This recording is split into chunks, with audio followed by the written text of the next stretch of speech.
So Warner Brothers, kicking and screaming, have reluctantly released a high-definition version of the Suicide Squad trailer that was shown at Comic-Con. Lots of good stuff here. Deadshot running about. Origins galore. And what the hell is this? This is bloody slander, that's what that is. Anyways, let's look at some of the things you may have missed from this trailer, bearing in mind that there are potential spoilers here, and also bear in mind that a lot of this has probably already been found, but you know, I'm making this video anyway because I don't know. First off, at the beginning of the trailer, we see Amanda Waller. As indicated, she's the one who assembles the Suicide Squad. And next to her could be someone by the name of General Wade Ealing. He has the uniform for it, and it was rumored a while back that this character was to appear. In fact, it was said that Gary Sinise was in talks to play him, before he probably decided to go back to whatever CSI show he's currently on. Next up, I want to make a distinction between two locations that we see. This prison here, I doubt that that's Arkham Asylum, as some have suggested. It's more likely Rev.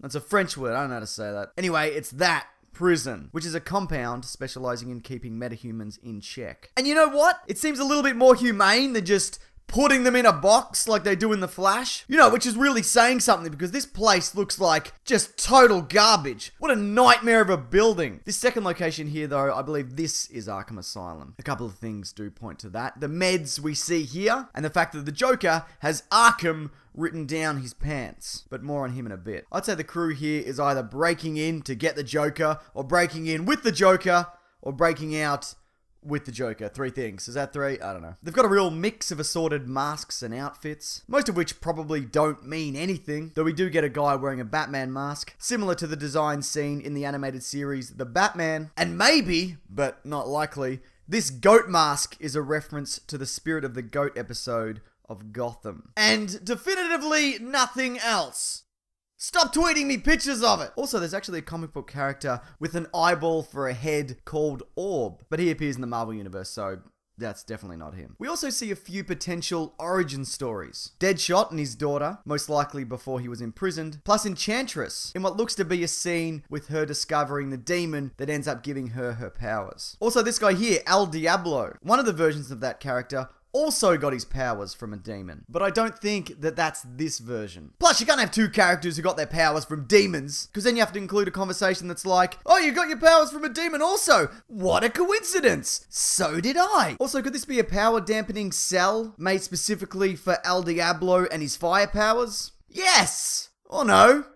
Either. Harley Quinn's origin is also hinted at, with the Joker making a beeline for her in Arkham Asylum. In the comics, she was his psychiatrist, who he gradually manipulated into a psychopath. But here, he appears to be physically breaking her, in a scene I initially thought was going to feature Jason Todd. Breaking someone, though, that's one of the Joker's favourite things. He tries it all the time. On Jim Gordon, Barbara Gordon, whatever Robin he can get his hands on, Two-Face in The Dark Knight. He bloody loves it. Can't get enough. Harley Quinn is also wearing the Harlequin diamonds as an outfit at one point. And she also has them tattooed on her arm, you know, which is a nice little touch. And here, it appears that she's in a relationship with someone before she was with the Joker. It looks like Joel Kinnaman's Rick Flag. It's hard, though, to say for sure. If so, that'd add a whole new dynamic to the film, if it is the Joker that ends up being the main antagonist, as many have predicted. Speaking of, the Joker himself appears in what is probably another flashback, or even a scene early on in the film where he's being chased down by Batman. I'd love it if this took place right after he killed Jason Todd, which he almost definitely did if the Batman v Superman trailer is to be believed, but who knows. People have also compared Jared Leto's performance to that of Heath Ledger's. And there's certainly similarities there, but I think this scene takes some inspiration from Jack Nicholson in The Shining.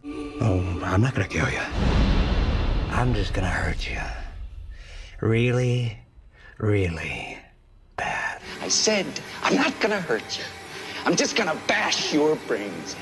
And even possibly Jack Nicholson from One Flew Over the Cuckoo's Nest with the inclusion of electroshock therapy. Now all we need is a scene where he dances around to Prince music, and we've got ourselves what's known as the Nicholson trifecta, which isn't really a thing. That's not a thing, I made that up. Thanks everyone. Now if you liked this, maybe you'll like this video on 6 things you missed from the latest Batman v Superman trailer, or even this video, the 10 best Batman versus Superman fights from comics. Also have a podcast called The Weekly Planet, courtesy of the terrific comicbookmovie.com that covers movies and TV shows and comics. I can definitively say that it is a form of audio media that exists on the internet. All those things mentioned, I'll link below and at the end of this video. But what did you think of the Suicide Squad trailer? Also, if you think I've missed anything, please feel free to let me know below in the comments. Alright, thanks everyone.